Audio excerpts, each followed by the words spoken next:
একদিন এক সিংহ শিয়ালকে ডেকে বলে, যা আমার জন্য খাবার নিয়ে আয়। শিয়াল নিরুপায়, কিছু করার নেই, রাজামশাই বলে কথা। সে আস্তে আস্তে ঘোড়ার কাছে গিয়ে বলে, বড় ভাই কেমন আছেন? ঘোড়া চিন্তা করে যে শিয়াল খ্যাক খ্যাক ছাড়া জীবনে কোনো কথা বলে না, সে আজ এত মধুর সুরে ডাকছে, নিশ্চয়ই কোনো বদ মতলব আছে। ঘোড়া শিয়ালের ডাকে সাড়া দেয় না।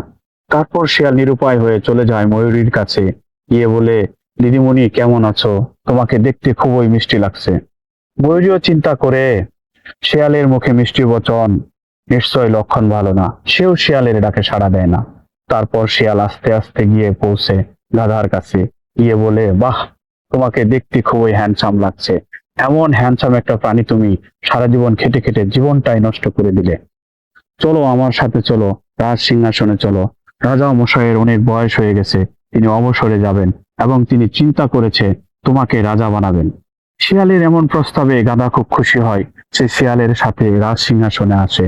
সিংহের কাছে আসা মাত্র সিংহের এক থাবায় গাধার কান দুটি খসে পড়ে। গাধা ভয়ে পালিয়ে চলে আসে। তারপর শিয়াল আস্তে আস্তে গাধার কাছে এসে বলে, আরে এত বোকা হলে চলে? তোমার মাথায় যদি কান থাকে তাহলে কি রাজমুকুট মাথায় বসবে? তোমার মাথায় যাতে রাজমুকুট সঠিকভাবে বসে, সেজন্য তোমার কান দুটো তুলে নেওয়া হয়েছে। বোকা প্রাণী, তুমি কিছুই বোঝো না। চলো আমার সাথে চলো, না হলে আবার অন্য কেউ রাজা হয়ে যাবে।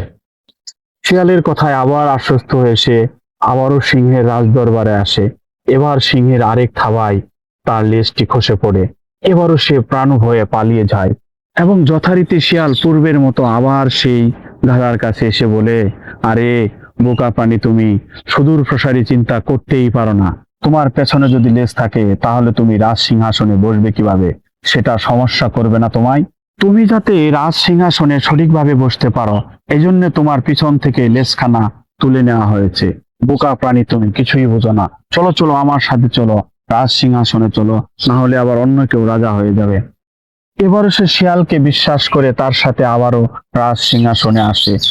এবার আর সে প্রাণে বাঁচতে পারে না। সিংহের থাবায় তার ক্ষত বিক্ষত দেহটি মাটিতে পড়ে রয়েছে। সিংহের দাঁতে মুখে রক্ত লেগে আছে। শিয়াল সিংহকে বলে, রাজামশাই, এত কষ্ট করে আপনি খাবেন, গাধার মাথাটা আমাকে দেন, আমি সুন্দর করে প্লেটে সাজিয়ে দেই। তারপর শিয়াল গাধার মাথাটা নিয়ে তার ব্রেনটুকু খেয়ে মাথাটা সিংহকে প্লেটে সাজিয়ে দেয়। সিংহ মাথাটা দেখেই বলে, ব্রেন কোথায়?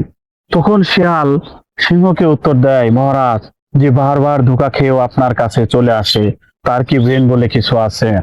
পাশের গাছে বসা ময়ূরী তার সন্তানদেরকে বলে, গাধার ব্রেন ঠিকই আছে, কিন্তু সে অতি সহজ সরল হওয়ায় প্রতারকদের সে বুঝতে পারেনি। তার পাশের ডালে বসা পেঁচা তার সন্তানদেরকে বলে, তোমরা এর থেকে কি কি শিখলে? বাচ্চারা বলে, হঠাৎ করে কেউ যদি অতি আপন হয়ে ওঠে তাহলে বুঝতে হবে গোপন দুরভিসন্ধি রয়েছে। আমরা এটাও শিখলাম, যার যে কাজ তাকে সেটাই করতে হয়, অন্যের কুমন্ত্রণা শুনতে হয় না। আমরা এটাও শিখলাম যে সাদাসিধে হওয়া ভালো, কিন্তু বোকা হওয়া ভালো না। লোভের ফল কখনো মিষ্টি হয় না।